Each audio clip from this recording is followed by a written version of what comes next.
They were holding Pasuk Beis.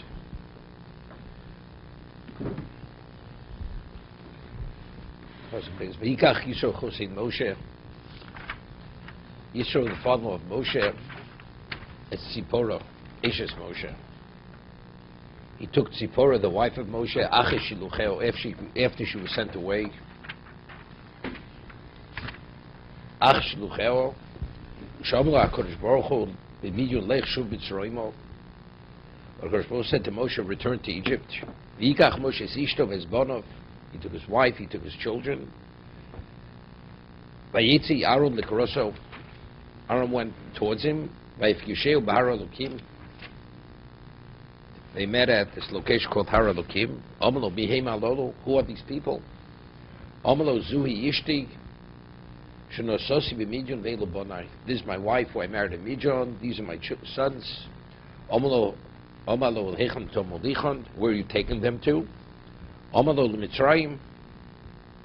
Taking them to Egypt. Amalo Al Yisharim on Mitzdarim. We're paying for those who are there. We bring other Jews there. Amalo L'Chila Beisavich. He said to her, return to your father's household. She took her two sons and she returned. This is Ach Shaluchel. So it doesn't mean he divorced her. Over here means he sent her back.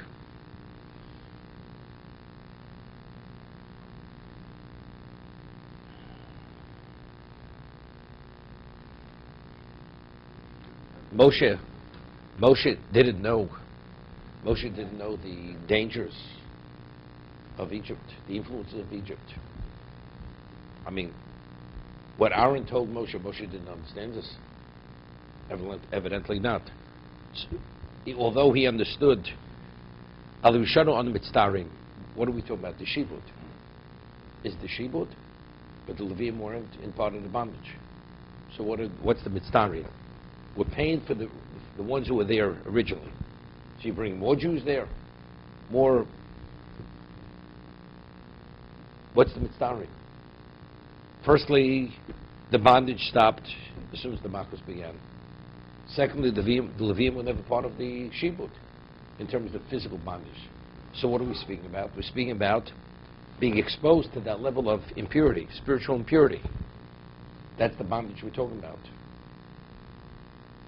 We say the bracha every morning is Matir Asurim. Kodesh Baruch Hu, he releases the imprisoned. Now, certain times in history, Jews were actually imprisoned. I mean, how many Jews are imprisoned in the world? Kodesh Baruch Hu's Matir Asurim. What Matir Asurim are we talking about? So seemingly, within the bracha of Matir Asurim also included, we're bound. What are we bound by? The Yetzer Hara. He binds us. We're confined. Or there are other influences in our life which control our lives. He's Matir Asur, he frees us from those influences. So that's also a Shibud. Right? Ein locha ben chorim mi osek batori. You're ben chorim. What do you mean you're ben chorim? No, you're a slave. You're enslaved. You're enslaved by many things. You have to be released from that. So it's clearly, no question, speaking about the impure influence of Egypt, and that's called Shibud. In addition, how old were his children at the time? So good. You mean the infant will be influenced? Okay, will be influenced. Will be influenced.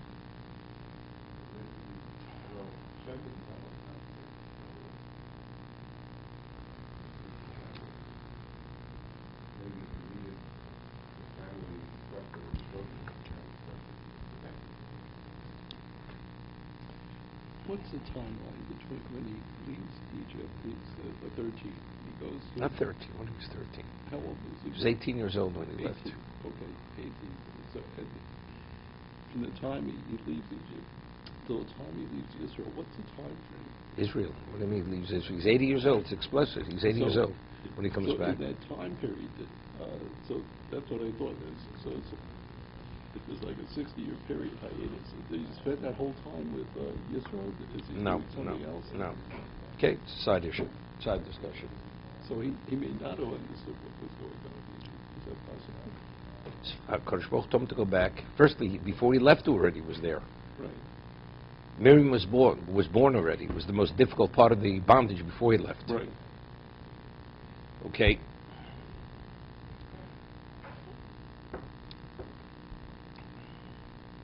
So the whole incident with Zipporah, where he was nearly killed because he delayed the circumcision of his son, was because he took his wife and children. Right? That was the whole thing. The cheshbon. He had to leave immediately, so he couldn't circumcise him right away. Correct? Because he couldn't. How could he circumcise him? Take him on the trip? Don't endanger the child. Therefore, he took him. So the first opportunity, because he delayed, he was nearly killed. He should have circumcised, left his wife and children at home. That's what he could have done. After, in hindsight, that's what, if he would have done that, nothing would have ever happened. Right?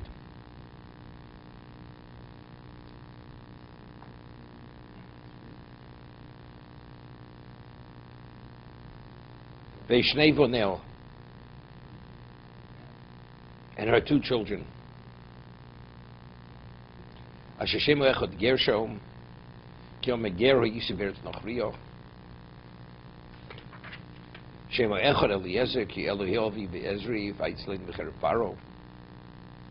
The name of one was Gershom, not Gershon with a nun. Gershom. Most people whose names are Gershons with a nun, not a mem. I was a stranger in a foreign land. And the name of the one doesn't say V'Shem Hashemi. Doesn't say the name of the second one. It says the name of the one. The name of the one was this, the name of one was Eliezer. Ki Elokei Avi Be'ezri, the God of my father was to my aid. Vaitzlein B'cher Paro was saved from the sword of Paro. Rashi, Vaitzlein B'cher Paro, Kshegilu Dosan Aviram Avar Mitzri, Ubi Ishlarages Moshe. Right? Yeah, the Naset Severo Komashel Shayish. He was saved from the sword of Paro. So, I mean, the way Rashi learns, the difficulty is in the sequence, correct? Should the first name one should have been Eliezer. Vaitzlein B'cher Paro. That happened first. Very good. So the Sepharda, the way he learns Pshat in the Pasuk, the question is not a question. You understand, a person like Paro, his tentacles reach all over the world. So even in Egypt, so Gershom was born, that was, Vaitzlein Paro is not speaking when he was originally, they wanted to put him to death. Even in Midian, he was saved by Paro. He says over here, Ki b'leides Eliezer kvar meso semelech Yisrael sheyirodef achar Moshe es Moshe kamro v'ibei mahim v'yom esmelech Mitzrayim was botach lios nimla micher Paro. Then when it says the king died, he was what? He was secure. He was confident he's safe from the Micher Paro. Ki ad moso lo hoye Moshe b'tuach micharbo b'chol mokum sheyeh noda etzel Paro, wherever he'll be, he's know where he is. He'll track him down. Kinyan im yesh goy. This is the story by Achov with Eliyahu Novi. Im yesh goy mamloch shel sholach adoni shom bevakeshcho v'ishbias hamamloch es hagoy. So therefore, that's the reason why he named Eliezer second, because that happened afterwards. But the way Rashi learns, it's difficult. The first one should have been Eliezer, and the second one should have been Gershom. Geri Yisro Beretz Nochrio. Okay. So we say Pshat. No, what's the Pshat? That the first thing not to be influenced by your environment, you have to understand that you're a stranger. You don't belong here. You're not here. And since the first child of a parent is always the most beloved to the parent, so by naming the first child Gershom, that something is always going to be in the forefront of his mind. This is not my place.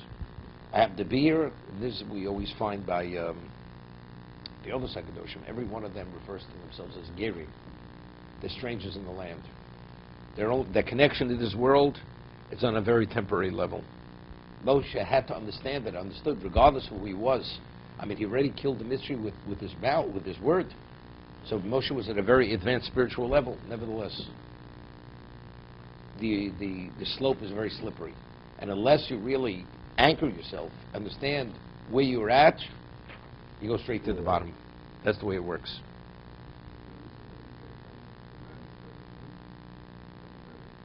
The question is the other way. Why is it with a nun? It should be with a mem. Gary, right? Gary, see Shum. Shum.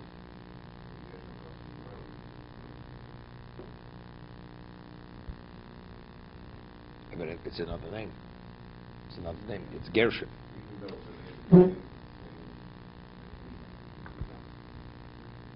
Who said?